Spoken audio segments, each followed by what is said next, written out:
महाकुंभ के महाआयोजन का आज 7वां दिन है। सीएम योगी महाकुंभ में थे, तैयारियां आश्वस्त थे कि तभी एक बड़ी घटना घटी। महाकुंभ में अचानक आग लग गई और आग की तस्वीरें आपने भी देखी होंगी। हालांकि जैसा दावा था ठीक वैसे ही योगी फोर्स ने 3 मिनट में आग पर एक्शन शुरू कर दिया। हमने इस घटना की हर तस्वीर आपको दिखाई, लेकिन अब वक्त है घटना के कारणों को समझने का, क्योंकि आग की घटना में कई सवाल पैदा कर दिए हैं। क्या आग की ये घटना महज एक हादसा था या फिर कोई गहरी साजिश? क्योंकि जहां आग लगी, सीएम योगी को उसी रास्ते से गुजरना था। इसी शंकराचार्य मार्ग पर योगी का कार्यक्रम होना था। अगर ये घटना कोई साजिश थी तो योगी के दौरे वाले दिन ही अंजाम दिया जाना क्या इसका हिस्सा था? अगर नहीं तो क्या ये किसी की चूक थी या लापरवाही? आखिर करोड़ों लोगों की मौजूदगी वाले महाकुंभ में इतनी बड़ी घटना कैसे घटी? ये तमाम सवाल है। जवाब भी वही मिलेगा जहां आग लगी थी, यानी महाकुंभ के सेक्टर 19 में। हमने जब ग्राउंड पर पड़ताल की तो पता लगा कि आग खाना बनाते समय लापरवाही से लगी और देखते ही देखते चिंगारी शोलों में बदल गई। पटाखे छूटने की आवाज आने लगी अंदर ही बैठे बैठे, तो हमको लगा शायद नागांव का या जो जुलूस यहाँ पेशवानी निकलती उसमें पटाखे बज रहे होंगे। लेकिन फिर जब ज्यादा शोर होने लगा तो बाहर निकल के देखे तो धुआं दिखने लगा।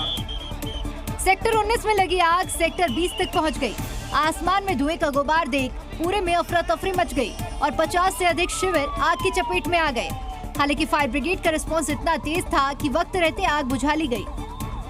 मिनट में हमारे उत्तर प्रदेश पुलिस के, फायर सर्विसेज के और साथ में एसडीआरएफ के, उत्तर प्रदेश पुलिस के, फायर सर्विसेज और डिजास्टर वो इमरजेंसी सर्विसेज के सभी लोग जो है हम मौके पहुंच गए। मौके पहुंचने के बाद से स्वयंसेवी संस्थान को भी किया गया और उसके बाद सर्वप्रथम लोगों को इवैक्यूएट कर लिया गया। इवैक्यूएट करने के बाद से यहाँ से स्थल को पूरी तरह से खाली कर दिया गया। खाली करने के बाद से जो आग का सोर्स था और जहाँ जहाँ आग फैली थी सभी जगह जो है वहाँ पे तात्कालिक रूप से वो फायर टेंडर्स के सहारे और साथ में फायर एक्सटिंग्विशर के साथ उसको आग को बुझाया गया। महाकुंभ में आग के पीछे दो थ्योरी निकल कर आ रही है। पहली वजह शॉर्ट सर्किट बताई जा रही है, तो दूसरी तरफ सिलेंडर फटना भी आग का कारण बताया जा रहा है। लेकिन सवाल ये है कि क्या आग महज हादसा था या साजिश? आग उसी शंकराचार्य मार्ग पर लगी जहां सीएम योगी को आना था, यानी सीएम के प्रोग्राम स्थल के 300 मीटर के दायरे में आग लगी। हालांकि बिना किसी खतरे की परवाह किए बिना ही योगी खुद मौके पर पहुंच गए और हालात का जायजा लिया। ये भी सीएम योगी ही कर सकते हैं, कोई दूसरा मुख्यमंत्री शायद ही इतनी हिम्मत दिखा पाए। जैसी तैयारियों का दावा था, आज आग की घटना के बाद वैसा ही रिस्पांस दिखा। तो उसकी वजह खुद सीएम योगी का महाकुंभ की कमान संभालना है। सुबह से ही योगी महाकुंभ में डटे हैं। तो सीएम योगी जब प्रयागराज पहुंचे तो सबसे पहले मेला क्षेत्र का उन्होंने हवाई सर्वे किया। फिर 29 जनवरी को होने वाली मौना अमावस्या को लेकर कैसी तैयारियां हैं इसको परखा, क्योंकि इस दिन 8 से 10 करोड़ श्रद्धालु मेला क्षेत्र पहुंचेंगे। इसके अलावा सीएम योगी ने महाकुंभ में होने वाली कैबिनेट मीटिंग को लेकर भी मंथन किया। साथ ही महाकुंभ में मौजूद साधु संतों से मुलाकात की, उनका हाल जाना और अब तक के इंतजामों पर उनकी प्रतिक्रिया भी ली। फिर पीएम मोदी के आगमन को लेकर जो तैयारियां चल रही हैं उनकी समीक्षा की। यानी एक बार भी महाकुंभ में योगी योगी की गूंज सुनाई, क्योंकि योगी ने वो कर दिखाया जो पिछली सरकारों के लिए सपने जैसा था। अद्वितीय इंतजाम, अचूक सुरक्षा व्यवस्था, नए नए पुल, सड़कें और घाट। महाकुंभ का ऐसा दिव्य आयोजन शायद ही कभी हुआ हो। पर से भ्रमण करके देखने का प्रयास किया, कुंभ में क्या स्थिति है, क्या श्रद्धा है, क्या भक्ति है। सारे घाट पावन श्रद्धालुओं से भरे पड़े हैं। महाकुंभ के आगाज से लेकर पहले स्नान तक योगी पल पल प्रयागराज की मॉनिटरिंग करते रहे। कभी खुद दौरे पर पहुंचे, कभी अफसरों को वहीं कैंप करने भेजा, तो आज खुद महाकुंभ पहुंच गए। सीएम योगी ने सबसे पहले महाकुंभ का हवाई सर्वे किया, इंतजाम और क्राउड मैनेजमेंट के हर पहलू को बारीकी से जांचा, फिर साधु संतों से मुलाकात की और दूसरी समीक्षा बैठकों और तैयारियों को परखने में जुट गए। महास्नान के आयोजन को ध्यान में रख करके पूरी व्यवस्था का हम लोगों ने अवलोकन किया है और मुझे पूरा विश्वास है कि भगवान प्रयागराज और माँ गंगा की कृपा से हम लोग यहाँ पर इन दोनों स्नानों को भी सकुशल संपन्न करने में सफल होंगे। योगी के महाकुंभ में फिर से आने की एक बड़ी वजह मौनी अमावस्या का स्नान भी है, जब 8 से 10 करोड़ लोग एक ही दिन संगम में डुबकी लगाएंगे। ऐसे में योगी तैयारियों में कोई कमी नहीं छोड़ना चाहते, लिहाजा बार बार महाकुंभ आ रहे हैं। महाकुंभ में विदेशियों की डुबकी और योगी को रामायण और शिव तांडव सुनाती इटली की श्रद्धालु। लखनऊ से सनातन का बखान करती एक बेहद सुंदर तस्वीर सामने आई है। ओ वीर परी जब भक्त पुकारे, दूर करो प्रभु दुख हमारे, दशरथ की गर्दन में सिया राम जय जय राम। ये इटली से आई वो सनातन श्रद्धालु हैं जो राम प्रेम और आस्था के रंग में डूबकर सनातन चोला ओढ़ चुकी हैं। किसी का नाम राधा है, किसी का नाम सीता। भले ही इटली में जन्मी हो, लेकिन शिव तांडव का पाठ ऐसे कर रही हैं जैसे कोई घोर तपस्वी, जैसे संस्कृत का कोई विद्वान पाठ कर रहा हो।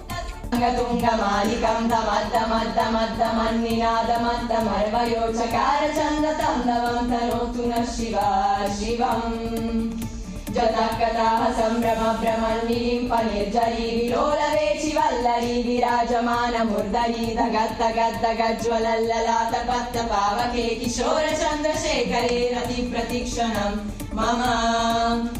योगी के सामने शिव तांडव करने वाले प्रतिनिधि मंडल से जब जी न्यूज ने बात की तो इटली के इन श्रद्धालुओं ने क्या कहा, जरा ये भी सुनिए। We just want to say thank you to Yogi ji, Adityanath, to Modi ji. हर हर योगी जी! हर हर मोदी जी! यानी भक्ति के रंग में डूबे इटली के श्रद्धालु महाकुंभ में योगी सरकार की व्यवस्थाएं देख अभिभूत हैं, तो सीएम योगी भी इटली के इन श्रद्धालुओं से शिव तांडव सुन हतप्रभ रह गए। दिल्ली के दंगल में अब तक जुबानी जंग से सियासी सरगर्मियां तेज थीं, लेकिन अरविंद केजरीवाल पर हमले के बाद चुनावी माहौल पूरी तरह हिंसक हो चुका है। दिल्ली के पूर्व सीएम पर पत्थर किसने फेंके, इस हमले में किसका हाथ है, जांच पुलिस कर रही है, लेकिन मुख्यमंत्री आतिशी ने हमले को सीधे तौर पर परवेश वर्मा की तरफ शिफ्ट कर दिया है, जो नई दिल्ली सीट पर अरविंद केजरीवाल के खिलाफ बीजेपी से चुनावी मैदान में है। और यहीं से शुरू हो गई केजरीवाल वर्सेस परवेश वर्मा की लड़ाई, जिसमें पत्थरबाजी वाला एंगल भी आ चुका है। चुनाव प्रचार के दौरान अरविंद केजरीवाल पर हमले का आरोप लगा, जिसे बीजेपी की साजिश का नाम दे दिया गया। इस तरह की हिंसा आज तक दिल्ली के लोगों ने देखी नहीं है, जिसमें एक पूर्व मुख्यमंत्री के ऊपर कातिलाना हमला करने की कोशिश की जाए। लेकिन मैंने हमेशा कहा है कि मैं देश के लिए, समाज के लिए मेरा जीवन समर्पित है। वो अपने तरीके, वो इसी तरह से, वो हार रहे हैं बुरी तरह से, वो इसी तरह से चुनाव लड़ना जानते हैं।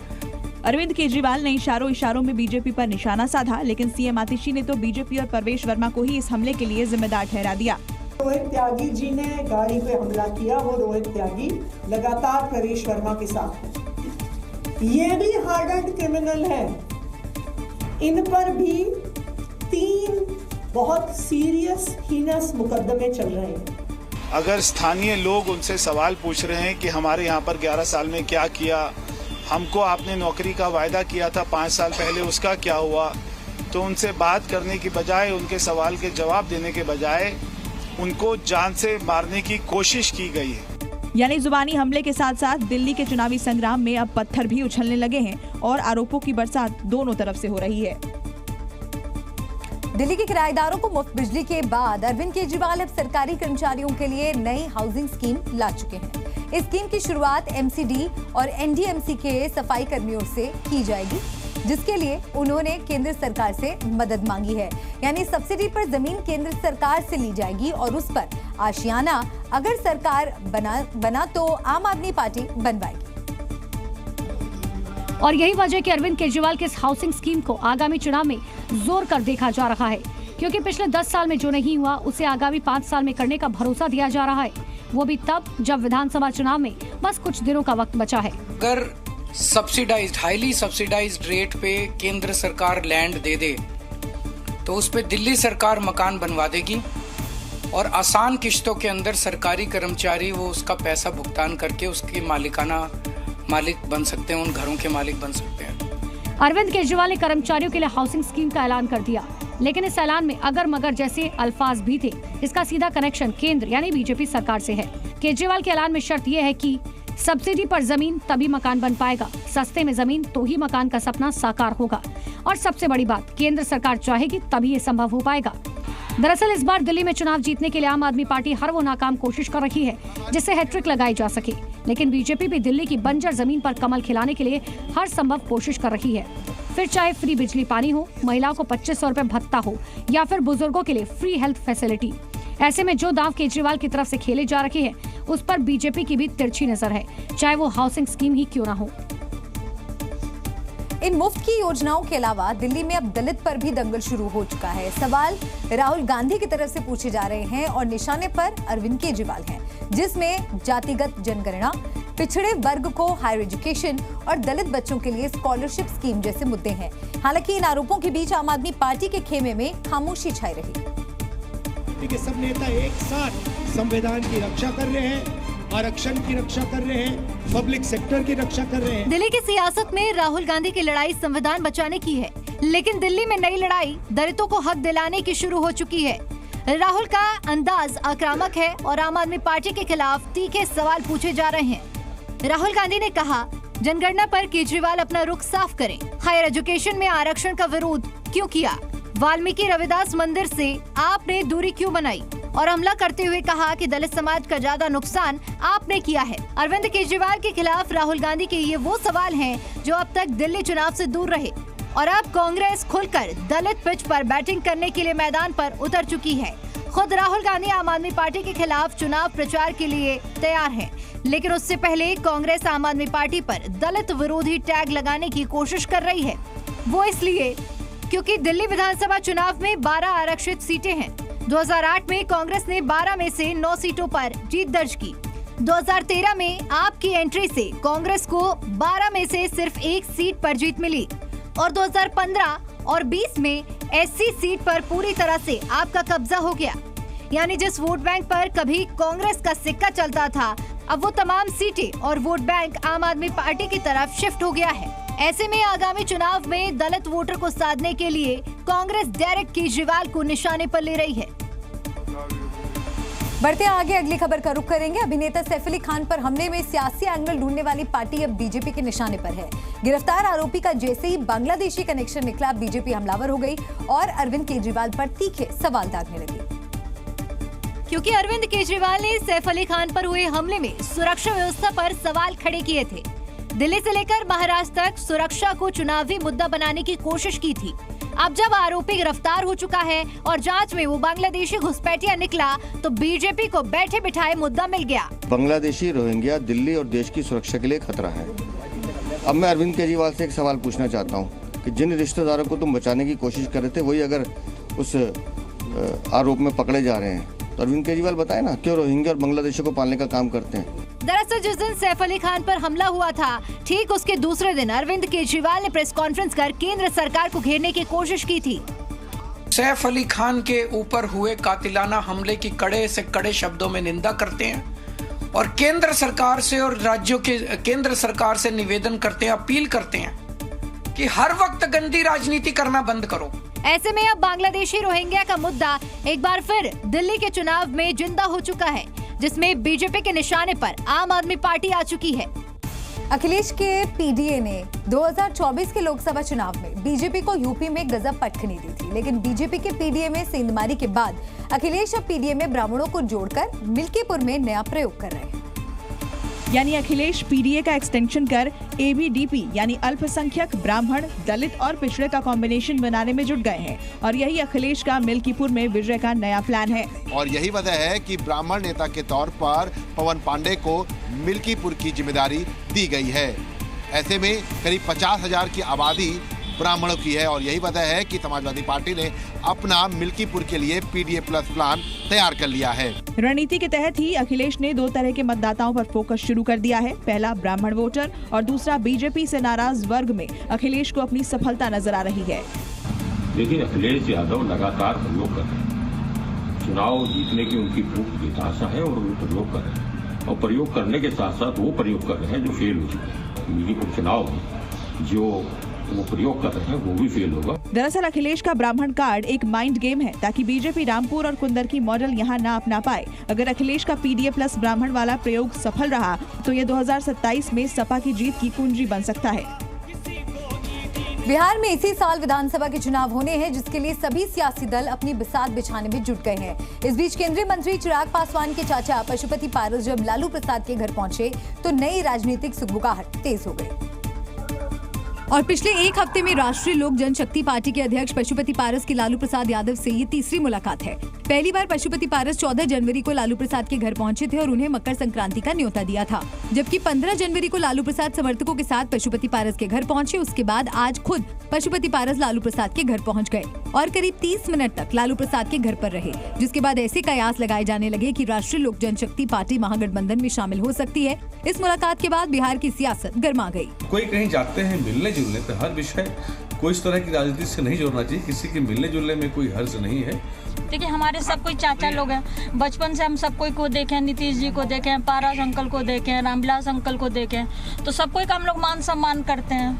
दरअसल पशुपति पारस लोकसभा चुनाव से ही कुछ खफा चल रहे हैं, लेकिन विधानसभा चुनाव वाले साल में लालू प्रसाद से मुलाकात कहीं दबाव की राजनीति तो नहीं।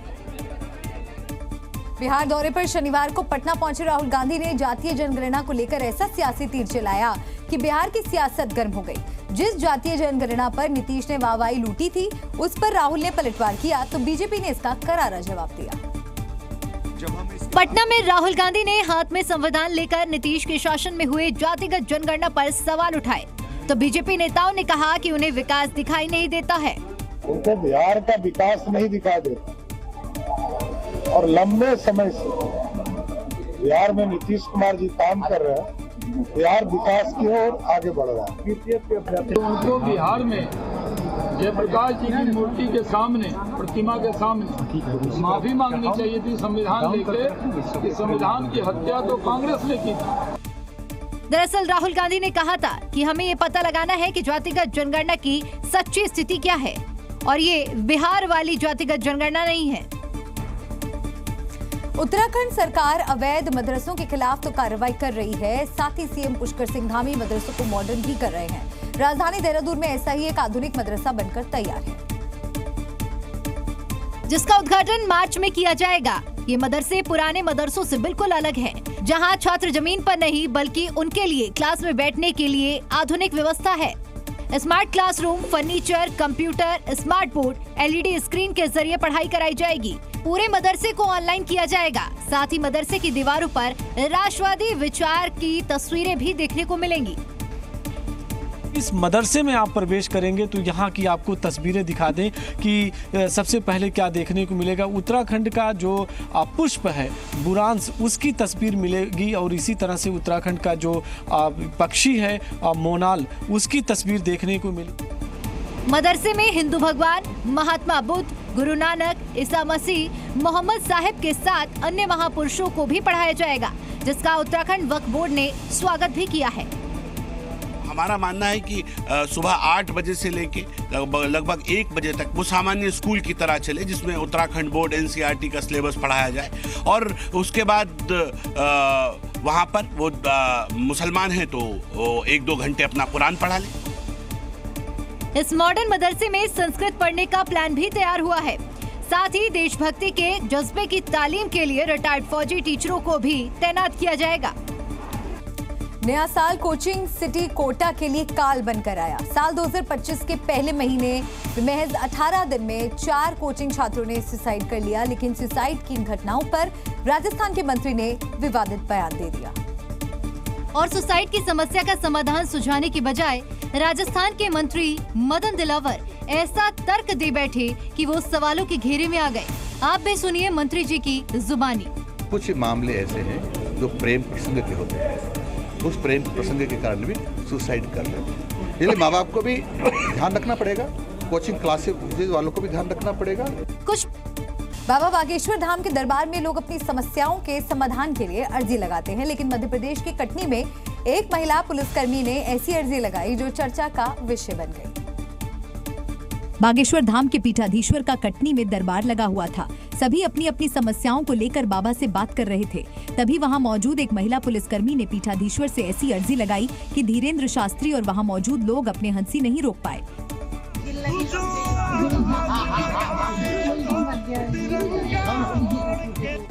दरअसल दिल्लगी पारधी पर गांजा तस्करी का आरोप है और वो जेल में बंद थी, जिसे जिला अस्पताल में अपने बच्चे का इलाज कराने के लिए जेल से पुलिस अभिरक्षा में लाया गया था। तभी वो पुलिस को चकमा देकर बच्चे को लेकर फरार हो गई, जिस पर पुलिस ने 10,000 का इनाम भी घोषित किया है। और बाबा बागेश्वर के दरबार का ये वीडियो 8 जनवरी का बताया जा रहा है, जिसमें महिला आरक्षक इनामी आरोपी दिल्लगी पारधी के बारे में बागेश्वर धाम के पीठाधीश्वर धीरेन्द्र शास्त्री से पूछ रही है।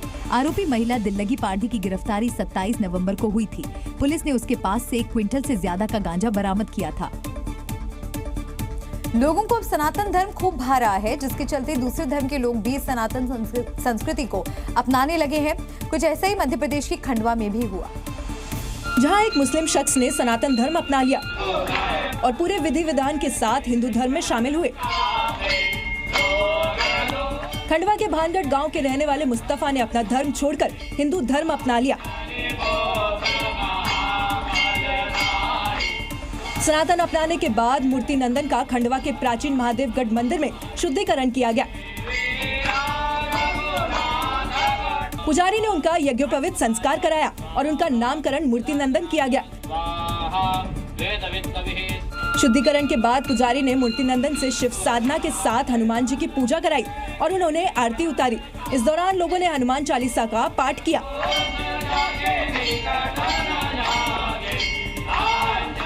साथ ही मूर्ति नंदन ने दूसरे लोगों से भी सनातन धर्म में आने की अपील की।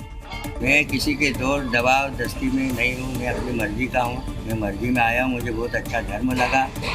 मैं अब आने वाले अपने साथियों को भी बोलूँगा कि अपने सनातन धर्म में वापसी करें। मूर्ति नंदन के पिता गांव के मस्जिद के इमाम रहे हैं, लेकिन उन्हें हिंदू धर्म के संस्कार और त्योहारों ने इतना प्रभावित किया है कि उन्होंने मुस्लिम धर्म त्याग कर सनातन का चोला ओढ़ लिया। उत्तर प्रदेश में एक बार फिर टोटी चोरी की चर्चा जोरों पर है। इस बार नोएडा में वैदिक थीम पर बने वेदवान पार्क से ऐसी ही घटना सामने आई। और नोएडा सेक्टर 78 में स्थित वेदवन पार्क में चोरी होने से हड़कंप मच गया। यहाँ लेजर लाइट शो के लिए इस्तेमाल होने वाली 160 नोजल चोरी हो गई, जिनकी अनुमानित कीमत तकरीबन 10 लाख रुपए है। इस चोरी के कारण पार्क में हर शाम होने वाला लेजर लाइट शो बंद करना पड़ा। 2023 में सीएम योगी आदित्यनाथ ने वेदवन पार्क का उद्घाटन किया था। फिलहाल नोएडा प्राधिकरण ने इसकी शिकायत दर्ज कराई है। ऋषि मुनियों की थीम पर बने पार्क में चारों वेदों से जुड़ी जानकारी दी जाती है। पार्क के गेटों पर सुरक्षा कर्मी तैनात होने के बावजूद चोरी की इस घटना ने सुरक्षा व्यवस्था पर सवाल खड़े कर दिए। चोरी हुए नोजल लेजर लाइट शो के लिए अनिवार्य थे। शो के बंद होने से रोजाना पार्क आने वाले सैकड़ों पर्यटक निराश हैं। नोएडा प्राधिकरण और पुलिस आरोपियों को पकड़ने के लिए लगातार जाँच कर रही है। असम में बांग्लादेशी घुसपैठियों पर बड़ी स्ट्राइक हुई है। पुलिस ने भारत में घुसपैठ करने के आरोप में 10 रोहिंग्याओं को गिरफ्तार किया है। खुफिया सूचना के आधार पर कैला शहर के ईरानी पुलिस ने त्रिपुरा के ऊना कोटी के 10 रोहिंग्याओं को दबोचा। इनमें महिलाएं और बच्चे भी शामिल हैं। पुलिस के मुताबिक सफरी कांडे इलाके में एक घर में छापेमारी की गई, जिसमें पुलिस ने 10 अज्ञात लोगों को पकड़ा और थाने ले गई। शुरुआती पूछताछ में पता चला कि हिरासत में लिए गए लोग म्यांमार के निवासी हैं। हिरासत में लिए गए 10 लोगों में 6 महिलाएं, करीबन 2 महीने का एक छोटा बच्चा, जबकि 4 और 7 साल के 3 बच्चे भी शामिल हैं। जांच में पता चला है कि घुसपैठियों ने 13 जनवरी को हैदराबाद से ट्रेन पकड़ी। 16 जनवरी को त्रिपुरा के धर्मनगर रेलवे स्टेशन पहुंचे। सफरी कांडी क्षेत्र का एक बिचौलिया इन्हें अपने घर ले गया।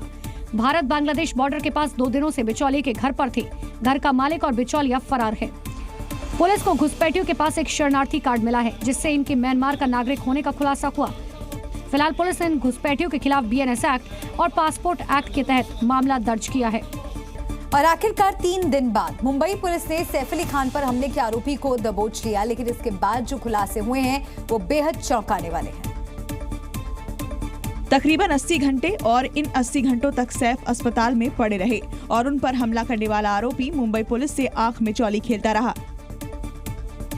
मुंबई पुलिस की 35 टीमें और 100 अधिकारी 15 से ज्यादा शहरों में उसकी तलाश करते रहे, लेकिन 78वें घंटे बाद पुलिस उस तक पहुंच गई। आरोपी मुंबई से सटे ठाणे के हीरानंदानी इलाके में छिपा हुआ था। पुलिस को देख आरोपी कांटे वाली झाड़ियों में घुसा। इस वजह से उसे पकड़ने में 2 घंटे और लगे। एक आरोपी को उसमें अरेस्ट किया गया है। उस आरोपी का नाम मोहम्मद शरीफुल इस्लाम शहजाद है। ये एक्यूज्ड पिछले 5-6 महीने पहले मुंबई आया है, ऐसा पता चला है। कुछ दिन ये मुंबई में रहा, बाद में मुंबई की विसिनिटी के कुछ टाउन्स में रहा और 15 दिन पहले फिर मुंबई आया है। मुंबई पुलिस के मुताबिक सैफ का हमलावर मोहम्मद शरीफुल इस्लाम बांग्लादेश का रहने वाला है। यही नहीं, आरोपी ने गिरफ्तारी के बाद कई नाम बदले, पहले विजय दास फिर मोहम्मद आलियान नाम बताया। पुलिस के मुताबिक आरोपी की उम्र करीब 30 साल है। इसके भारतीय होने का कोई दस्तावेज नहीं मिला है। वो बांग्लादेशी है और भारत आने के बाद अपना नाम मोहम्मद शरीफुल इस्लाम से बदलकर विजय दास कर लिया। जानकारी के मुताबिक आरोपी शरीफुल इस्लाम हाउसकीपिंग एजेंसी में था। पकड़े जाने के बाद मुंबई पुलिस ने आरोपी का मेडिकल कराया। उस पर भारतीय न्याय संहिता की गंभीर धाराओं के साथ पासपोर्ट एक्ट के तहत भी मामला दर्ज किया गया है। फिलहाल आरोपी शरीफुल इस्लाम खार पुलिस स्टेशन में बंद है। एक्टर सैफ अली खान पर जानलेवा हमला करने वाला आरोपी बांग्लादेशी निकला, यानी बांग्लादेशी घुसपैठिए अब देश की सुरक्षा के लिए नासूर बन चुके हैं। इसीलिए इन्हें खदेड़ने की मांग अब और तेज हो गई है। अभिनेता सैफ अली खान पर हमले के आरोपी मोहम्मद शरीफुल इस्लाम शहजाद को मुंबई पुलिस ने अरेस्ट कर लिया, लेकिन सैफ पर हमले का बांग्लादेशी कनेक्शन सामने आने के बाद चिंता बढ़ गई है।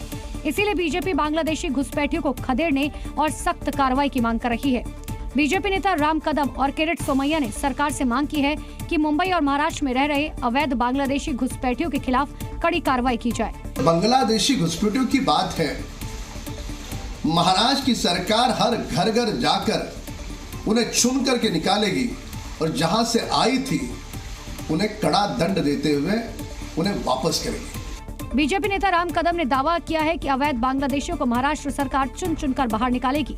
दरअसल मुंबई पुलिस के डीसीपी जोन 9 दीक्षित गोडाम ने खुलासा किया, सैफ पर हमला करने वाला आरोपी बांग्लादेशी है और उसके पास कोई भी भारतीय पहचान पत्र नहीं है। खास बात यह है कि हमलावर भारत में हिंदू नामों से कई सालों से रह रहा था। ऐसे में भारत में छिपे अवैध बांग्लादेशी घुसपैठियों को लेकर चिंता बढ़ गई है। महाकुंभ में 27 जनवरी को होने वाली धर्म संसद की तैयारियां तेज हो गई हैं। जहां धर्म संसद आयोजित होनी है वहां पंडाल लगभग तैयार हो गया है। बची हुई तैयारियों को भी तेजी से पूरा किया जा रहा है, क्योंकि 27 जनवरी को देश के कोने से आए संत महाकुंभ में होने वाली धर्म संसद में शामिल होंगे, जहां पर वक्फ बोर्ड और सनातन बोर्ड जैसे मुद्दों पर धर्मादेश पारित हो सकता है। देश भर में सनातन बोर्ड की मांग जोरों शोरों से गूंज रही है और उसी को लेकर के 3 बैठक हो चुकी है, लेकिन चौथी बैठक जो है वो होने जा रही है इस पावन नगरी में, यानी कि कुंभ नगरी में, जहां से पूरी दुनिया को संदेश देने की कोशिश है कि सनातन एक है। और इसी को लेकर देवकीनंदन ठाकुर ने धर्म संसद से पहले कथा का आयोजन किया है। फिर इसी जगह पर 27 जनवरी को धर्म संसद होगी। तस्वीरों के जरिए मैं आपको दिखा सकती हूँ कि यहाँ पर कल यानी कि 20 तारीख से 26 जनवरी तक जो है वो भगवत कथा का वो होना है तैयारियां, और उसकी तैयारी यहाँ पर चल रही है। थर्माकोल के जरिए मंच को जो है सजाया जा रहा है। यानी 7 दिन तक महाकुंभ में देवकीनंदन ठाकुर की कथा चलेगी। फिर 27 जनवरी को चौथी धर्म संसद होगी, जो बेहद अहम है। अनेक संत महात्मा सभी को यहाँ पे बुलाया जा रहा है। बहुत दूर दूर से लगभग 40 से 50 हजार संख्या में उस दिन यहाँ पे पब्लिक रहेगी। यानी तैयारियां पूरी हो चुकी है। संत समाज में निमंत्रण बांटे जा रहे हैं। 27 जनवरी के शुभ अवसर पर महाकुंभ में धर्म संसद से क्या फैसला आता है, सनातनी ही नहीं मुस्लिम समाज भी कहीं न कहीं इस पर नजर बनाए हुए हैं। प्रयागराज में चल रहा महाकुंभ कई मायनों में दिव्य है। इस बार महाकुंभ में 7.5 करोड़ रुद्राक्ष की मालाओं से 12 ज्योतिर्लिंग की स्थापना की गई है। 7 करोड़ 51 लाख रुद्राक्ष की मालाओं से बने 12 ज्योतिर्लिंग श्रद्धालुओं के आकर्षण का केंद्र बने हुए हैं। महाकुंभ के सेक्टर 6 में बने हर ज्योतिर्लिंग 11 फीट ऊंचे, 9 फीट चौड़े और 7 फीट मोटे हैं। इनकी चारों ओर 7 करोड़ 51 लाख रुद्राक्ष की माला लिपटी हुई हैं। ये मालाएं 10,000 गांवों में घूमकर और मांग कर एकत्र की गई हैं। देवाधिदेव महादेव कृपा से संपूर्ण विश्व में पहली बार, पूरी दुनिया में पहली बार, सतयुग त्रेता द्वापर के बाद पहली बार, कलयुग में स्वतंत्र भारत पहली बार, महाकुंभ में पहली बार 7 करोड़ 51 लाख रुद्राक्षों से बनी हुई भगवान महाकाल की दिव्य 12 ज्योतिर्लिंगों का दर्शन संपूर्ण विश्व के लोगों को प्राप्त हो रहा है। सत्य ही शिव है और शिव है तो सब संभव है, और शायद इसीलिए 7.5 करोड़ रुद्राक्ष की माला से भगवान शिव के 12 ज्योतिर्लिंग की स्थापना संगम तट पर की गई। मौनी बाबा के मुताबिक उन्होंने रुद्राक्ष से बने ज्योतिर्लिंग की स्थापना का संकल्प लिया था। पिछले 37 सालों से बाबा रुद्राक्ष से शिवलिंग बनाकर उनकी पूजा कर रहे हैं। ज्योतिर्लिंगों में एक मुखी से लेकर 2 मुखी तक के सफेद, काले और लाल रुद्राक्ष का इस्तेमाल किया गया है। पूरी तरह से रुद्राक्ष से बनी ये शिव नगरी दुनिया की एक अनोखी नगरी है, जहां 6 शिवलिंग दक्षिण और 6 उत्तर की ओर उन्मुख हैं। मौनी बाबा के मुताबिक रुद्राक्ष एक मूर्ति की तरह है जिसकी प्राण प्रतिष्ठा की जाती है और इसके बिना रुद्राक्ष धारण नहीं किया जा सकता। प्राण प्रतिष्ठा के बाद ही रुद्राक्ष से मनोकामनाएं पूरी होती हैं। महाकुंभ नगर के सेक्टर 6 में बजरंग मार्ग पर नेत्र कुंभ, दिव्य प्रेम सेवा मिशन और स्वामी नारायण अक्षरधाम की ओर से शिविर लोगों को आकर्षित कर रहे हैं। महाकुंभ में मोनालिसा की एंट्री हो गई है। माला बेचने वाली मोनालिसा नाम की ब्यूटी गर्ल सोशल मीडिया पर छाई हुई है, लेकिन वायरल गर्ल की खूबसूरती ही उसकी दुश्मनी बन गई।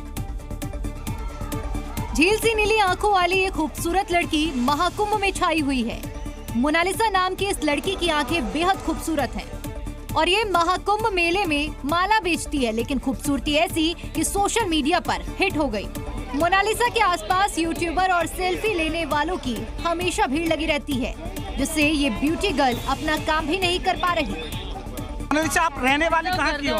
ये बताइए। मोनालिसा नहीं है। मैं नहीं हूँ मोनालिसा। अच्छा, तो क्या दिक्कत आ रही है? आपका नाम क्या है फिर? इशिका है। तो आपको क्या लोग मोनालिसा समझ रहे हैं? हाँ। तो आप उनकी सगी बहन है? हाँ, काका की लड़की है। तो आप कहाँ से आई हैं? मैं ईश्वर। अच्छा, तो अब तुम्हें किस तरह की दिक्कतें हो रही हैं यहाँ? बहुत सारे वीडियो फोटो बहुत निकालते हैं, अच्छा नहीं लगता हमको। लोगों से परेशान होकर माला बेचने वाली ब्यूटी गर्ल मोनालिसा ने अपना नाम बदलकर इशिका कर लिया है। जानकारी के मुताबिक मोनालिसा मध्य प्रदेश के इंदौर की रहने वाली है और इसके वायरल होने की वजह इसकी खूबसूरत आंखें हैं। लेकिन वायरल गर्ल की खूबसूरती इसके लिए अब परेशानी बन गई है। ब्राउन ब्यूटी के नाम से मशहूर इस लड़की को महाकुंभ में माला बेचते हुए देखा गया। किसी ने उसका वीडियो बनाकर सोशल मीडिया पर डाल दिया। इसके बाद इस वीडियो पर 15 मिलियन से ज्यादा व्यूज मिले। फिर क्या था, वीडियो वायरल होते ही लोग मोनालिसा को खोजने महाकुंभ पहुंचने लगे। मोनालिसा लोगों से इस कदर तंग आई कि महाकुंभ छोड़कर झूसी इलाके में अपने परिवार के पास आ गई। लेकिन अभी भी लोग महाकुंभ में मोनालिसा की तलाश कर रहे हैं। महाकुंभ में साधु संतों का संगम हो रहा है। त्रिवेणी की रेती पर हजारों की संख्या में अलग अलग अखाड़ों के साधुओं के अनोखे रंग देखने को मिल रहे हैं, लेकिन इन सबके बीच आईआईटी बाबा की चर्चा खूब है। आईआईटी बाबा के नाम से चर्चित अभय सिंह इन दिनों सोशल मीडिया पर चर्चा का विषय बने हुए हैं। उनके कई वीडियो सोशल मीडिया पर वायरल हैं, जिसमें वो अपनी जीवन यात्रा के बारे में बात करते हुए नजर आ रहे हैं।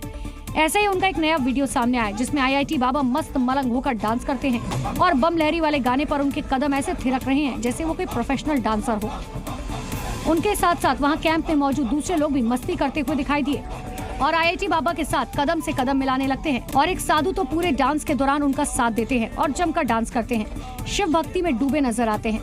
दरअसल महाकुंभ शुरू होने के साथ ही आईआईटी वाले बाबा काफी चर्चा में आ गए हैं। जानकारी के मुताबिक आईआईटी वाले बाबा का असली नाम अभय सिंह है। उन्होंने आईआईटी मुंबई से एरोनॉटिकल इंजीनियरिंग की पढ़ाई की है। इसके बाद कनाडा में 36 लाख रुपए के पैकेज वाली नौकरी बीच में ही छोड़ दी और फिर धर्म और संन्यास की राह पर निकल गए। क्रिकेट में चौके छक्के लगाने वाले क्रिकेटर रिंकू सिंह और एसपी सांसद प्रिया सरोज के रिश्तों को लेकर चर्चा जोरों पर है। ऐसा दावा किया जा रहा है कि जल्द दोनों की सगाई हो सकती है। ये तस्वीर है उत्तर प्रदेश के मछली शहर से सांसद प्रिया सरोज की, जो आजकल क्रिकेटर रिंकू सिंह से रिश्तों को लेकर चर्चा में हैं और ऐसा दावा किया जा रहा है कि दोनों की सगाई हो गई है। हालांकि अभी इसकी पुष्टि नहीं हुई है, लेकिन दोनों के रिश्तों को लेकर खबरें सुर्खियां बटोर रही हैं। इन चर्चाओं के बीच क्रिकेटर रिंकू सिंह का एक वीडियो वायरल है। इस वीडियो में रिंकू सिंह दिल खोलकर पैसे बांटते दिख रहे हैं। वायरल वीडियो में रिंकू सिंह के हाथ में नोटों की गड्डी है और वो एक एक कर वेटर्स और केटरिंग स्टाफ को पैसे बांट रहे हैं। अमूमन ऐसा माना जाता है कि पैसे बांटना या नेक देना किसी शुभ कार्य या घरेलू फंक्शन के दौरान होता है। हालांकि जी मीडिया इस वायरल वीडियो की पुष्टि नहीं करता है, लेकिन रिंकू सिंह और प्रिया की सगाई की खबर ने सोशल मीडिया पर कोहराम मचा दिया है। लोगों ने तरह तरह के क्लेम करने शुरू कर दिए, लेकिन प्रिया सरोज के पिता ने सगाई की खबर और दोनों के रिश्तों की पूरी तस्वीर क्लियर कर दी। उनका T20 का होने जा रहा है कि वो खाली हो जाएंगे। इनका 31 दिसंबर से हाउस चल रहा है और 13 फरवरी तक चलेगा। दोनों के सुविधाओं को देखते हुए जो है तिथि तय होगी। प्रिया सरोज उत्तर प्रदेश के राजनीतिक घराने से आती हैं। उनके पिता तूफानी सरोज मछली शहर लोकसभा सीट से 3 बार सांसद रह चुके हैं, जबकि रिंकू सिंह ने सबसे पहले पिछले साल IPL से सुर्खियां बटोरी थी, जब उन्होंने गुजरात टाइटंस के खिलाफ लगातार 5 छक्के लगाकर KKR की टीम को जीत दिलाई थी। उत्तर प्रदेश के बांदा में सड़क पर कोहरे का कहर दिखाई दिया। भीषण कोहरे के चलते दर्दनाक हादसा हुआ और 2 ट्रक आपस में भिड़ गए। आमने सामने से हुई इस टक्कर में दोनों ट्रक बुरी तरह से क्षतिग्रस्त हो गए। इस भीषण सड़क हादसे में एक ड्राइवर और एक खलासी की जलकर मौत हो गई। हादसा इतना भीषण था कि दोनों ट्रकों में आग लग गई। सूचना के बाद मौके पर पुलिस और फायर ब्रिगेड की टीम पहुंची और किसी तरह आग पर काबू पाया। जानकारी के मुताबिक घटना तिंदवारी थाना क्षेत्र के जसईपुर गाँव के पास हुई। गिट्टी लेकर एक ट्रक बरेली जा रहा था। सामने से आ रहा दूसरा ट्रक कोहरे की वजह से नजर नहीं आया, जिससे दोनों ट्रक आपस में टकरा गए और भीषण हादसा हो गया। फिलहाल पुलिस ने दोनों शवों को निकालकर पोस्टमार्टम के लिए भेज दिया है। उत्तर प्रदेश के कुशीनगर में योगी की फोर्स पर बुर्का गैंग ने हमला बोल दिया। पुलिस आई थी अवैध निर्माण को हटवाने, लेकिन महिलाओं ने ऐसा बवाल काटा कि पुलिस भी टेंशन में आ गई। ये देखिए, पुलिस अफसरों के सामने महिलाएं गदर काट रही हैं। पुलिस अफसर आगे जाने की कोशिश कर रहे हैं, लेकिन ये ढीठ महिलाएं रास्ता रोके खड़ी हैं। पुलिस वाला महिलाओं से उलझने की बजाय निकलना चाहता है, लेकिन महिलाएं हुड़दंग करने पर आमादा हैं। वीडियो बनाओ, वीडियो बनाओ। इस बीच किसी ने वीडियो बनाना शुरू कर दिया, जिसके बाद तो ये लाल सूट वाली महिला गुस्से से आग बबूला हो गई। महिलाएं पुलिस वालों को धमका रही हैं, उन पर चिल्ला रही हैं और रास्ता रोककर खड़ी हैं। यूपी के हाथरस में ट्रक में आग लगने से बड़ा हादसा हो गया। कपड़ों से भरी गाड़ी में आग लगने से लाखों का नुकसान हो गया, जबकि गांव में धू कर जलती गाड़ी देखकर हड़कंप मच गया। हालांकि खबर मिलते ही फायर ब्रिगेड मौके पर पहुंची और आग बुझाने का काम शुरू हुआ, लेकिन तब तक काफी देर हो चुकी थी। तस्वीरें हाथरस के गांव की है, जहां गाड़ी मालिक शान मोहम्मद माल लादकर निकलने से पहले घर आया था। रात में गाड़ी घर के बाहर खड़ी थी और तभी अचानक से आग लग गई, जो सीधा इस बात का इशारा है कि किसी ने आग लगाई होगी। मौके पर फायर ब्रिगेड की टीम और स्थानीय पुलिस तत्काल पहुंची। काफी मशक्कत के बाद दमकल कर्मियों ने आग पर काबू पाया। हालांकि घटना में गाड़ी में लदा सारा कपड़ा जलकर राख हो गया, जिससे लाखों रुपए का नुकसान हुआ है। लपटों के तांडव की तस्वीर यूपी के कानपुर से आई। यहाँ एक गोदाम में भीषण आग लग गई, जिसके बाद कई फीट तक आग की ऊंची ऊंची लपटें उठने लगी। और फिर आनन फानन में फायर ब्रिगेड की टीम को भी मौके पर बुलाया गया। फायर ब्रिगेड की कई गाड़ियों से भीषण आग पर काबू पाने की कोशिश होने लगी। बताया गया कि केमिकल फैक्ट्री में शॉर्ट सर्किट से आग लगी। गोदाम में केमिकल होने की वजह से आग ने विकराल रूप धारण कर लिया, लेकिन गनीमत रही कि फैक्ट्री में मौजूद कर्मियों को समय रहते बाहर निकाल लिया गया। जिस फैक्ट्री में आग लगी वो दादानगर इलाके में है। यहाँ आसपास कई और फैक्ट्रियाँ मौजूद हैं। ऐसे में फायर ब्रिगेड की टीम ने मोर्चा संभालते हुए कई घंटों की मशक्कत के बाद आग पर काबू पा लिया। इस अग्नि तांडव में फिलहाल जानमाल के नुकसान की खबर नहीं है, लेकिन हादसे में लाखों का सामान जलकर राख हो गया। अब पुलिस इस मामले की जांच शुरू कर चुकी है और पता लगा रही है आग शॉर्ट सर्किट से लगी और कोई और वजह है। मध्य प्रदेश के भोपाल में ट्रैफिक पुलिस की गुंडई का चौंकाने वाला वीडियो सामने आया, जहां राज्यपाल के काफिले के पास खड़े शख्स की बेरहमी से पिटाई कर दी गई। और तेजी से दौड़ते हुए सड़क किनारे खड़े लड़के को ट्रैफिक पुलिस ने जोर का धक्का देकर जमीन पर पटक दिया और फिर उसकी पिटाई करने लगे। बताया गया कि आनंद नगर चौराहे से राज्यपाल का काफिला गुजर रहा था, तभी पास खड़े युवक को पुलिस कांस्टेबल ने बिना किसी वजह के धक्का देकर नीचे गिरा दिया और फिर लात घूंसों से पीटने लगे। इस पूरी घटना का वीडियो सोशल मीडिया पर वायरल हो गया, जिसके बाद डीसीपी ट्रैफिक ने मामले का संज्ञान लेते हुए जांच के आदेश दिए। इसके लिए कमेटी भी बनाई जाएगी। तो दूसरी तरफ सोशल मीडिया पर भी ट्रैफिक पुलिस के खिलाफ लोगों का गुस्सा भड़क रहा है और आरोपी को सरेंडर करने की मांग भी हो रही है। पश्चिमी यूपी के बागपत में एक बार फिर महाभारत काल की सभ्यता मिली है। जमीन से 4000 साल पुराने बर्तन निकले, जिसे सबूत के तौर पर देखा जा रहा है। ये बर्तन करीब 4000 साल पुराने बताए जा रहे हैं। ऐसे में एएसआई मान रहा है कि कौरवों पांडवों के वक्त कुछ ऐसे ही बर्तनों का इस्तेमाल किया जाता रहा होगा। दरअसल बागपत जिला ऐतिहासिक दृष्टि से अहम माना जाता है।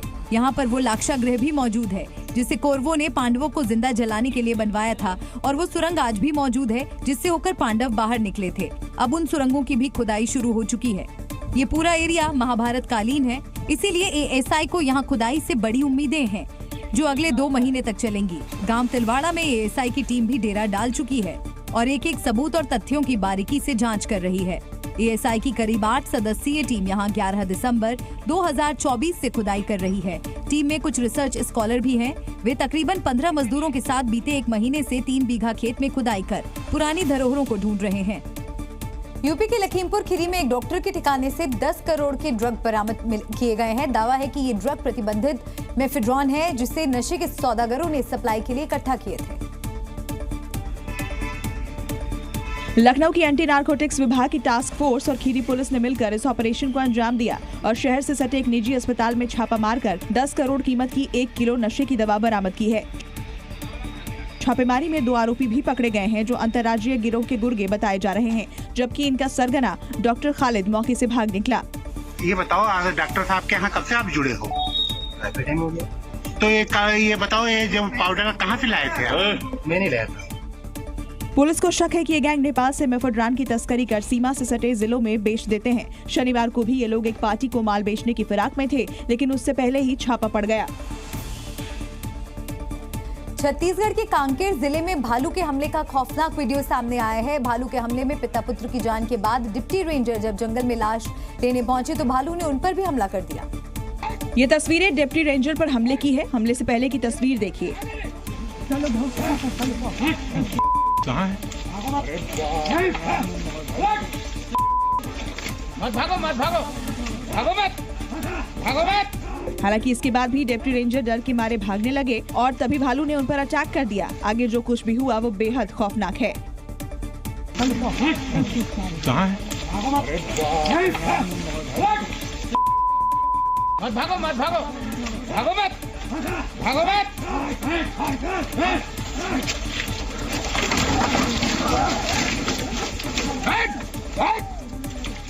यानी जब तक वन विभाग के लोग हट हट करते रहे तब तक भालू ने डिप्टी वन रेंजर को भी लहूलुहान कर दिया। हालांकि उनकी जान बच गई, लेकिन वो गंभीर रूप से घायल हैं।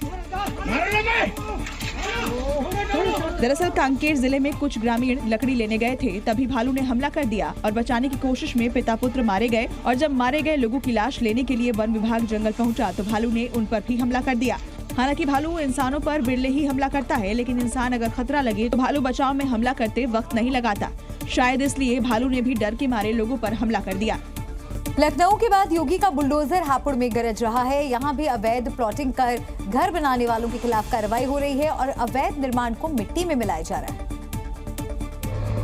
हापुड़ में सिर्फ एक जगह नहीं बल्कि 4 अलग अलग जगहों पर प्राधिकरण का बुलडोजर गरजा और भूमाफिया की ईंट से ईंट बजा दी। दावा है कि शहर से लेकर देहात तक अवैध प्लॉटिंग का कारोबार जमकर पनप रहा है। कार्रवाई होने के बाद माफिया दोबारा प्लॉटिंग करना शुरू कर देते हैं। ऐसे में भूमाफियाओं के खिलाफ फिर से अभियान शुरू किया गया है।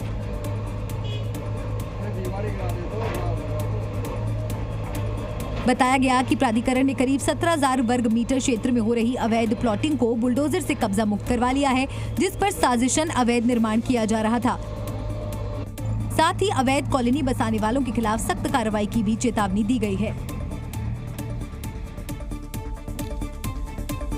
तमिलनाडु में जल्लीकट्टू के नाम पर खूनी खेल चल रहा है। इंसानों की भीड़ में बैल को दौड़ाने वाले इस प्रतियोगिता में 7 लोगों की मौत हो गई और करीब 400 से ज्यादा लोग घायल हुए हैं। कुछ ऐसी ही तस्वीर जिले के अलग अलग इलाकों से आई है, जहां पारंपरिक जल्लीकट्टू के दौरान हादसा हो गया। बैल के साथ इस दौड़ में 7 लोग मारे गए। जल्लीकट्टू के आयोजनों में भारी भीड़ और सुरक्षा की कमी से एक के बाद एक कई हादसे हुए, जिसमें बैल की चपेट में आने से 400 से ज्यादा लोग गंभीर रूप से घायल हो गए।